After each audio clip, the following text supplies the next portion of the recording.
evolution of sound.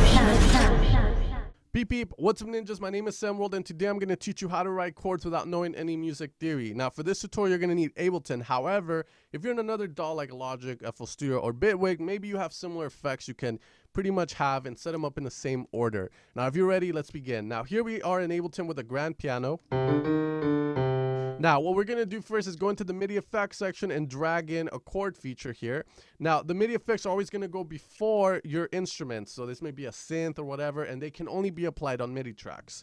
Now, the next thing we want to open is go into the scale and click a C minor preset, which is going to make it so that we stay in key always. So right now, if I try to play any key on my keyboard, it's always going to be in key. It's always going to be in the key of C minor. Now, if you don't know any music theory, do not worry. Just make sure to play C or the A in your keyboard or the first white note in the center of your keyboard.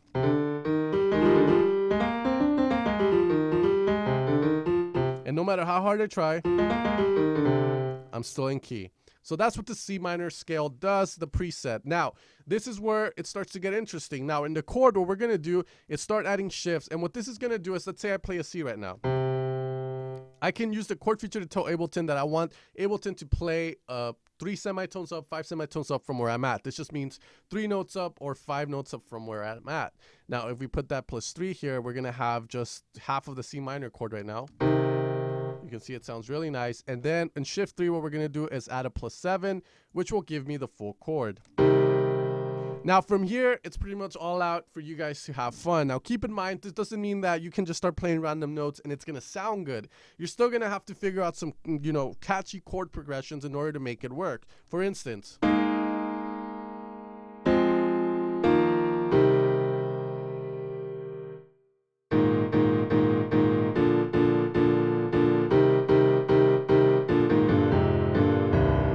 and you can see the cool thing about this is that let's say you just suck at playing chords with your 3 fingers, so you want an automatic knob or note player for you, then you can use this feature. Now, you don't necessarily need to know music theory in order to use this. You can know music theory and use this because it does help a lot in increasing workflow, but this is one of the cool features of Ableton. Now, you can also change this up. Let's say this is too boring for you and you want to make it even crazier. Let's add a +12 here, which is going to play an octave up from whatever note we're playing at.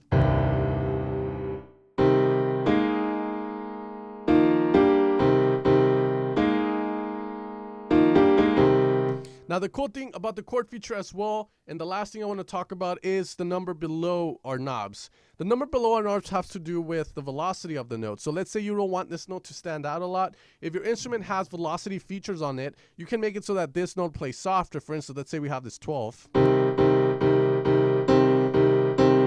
You can see you can increase the velocity to make it play harder. Anyways, guys, this has been how to write chords without knowing any music theory, a cheat sheet way in Ableton. Hopefully you can recreate this in any other DAW. Let me know if you do in the comments below. And see you guys next time, ninjas. Take care and have an amazing day. Don't forget to subscribe and hit that like button.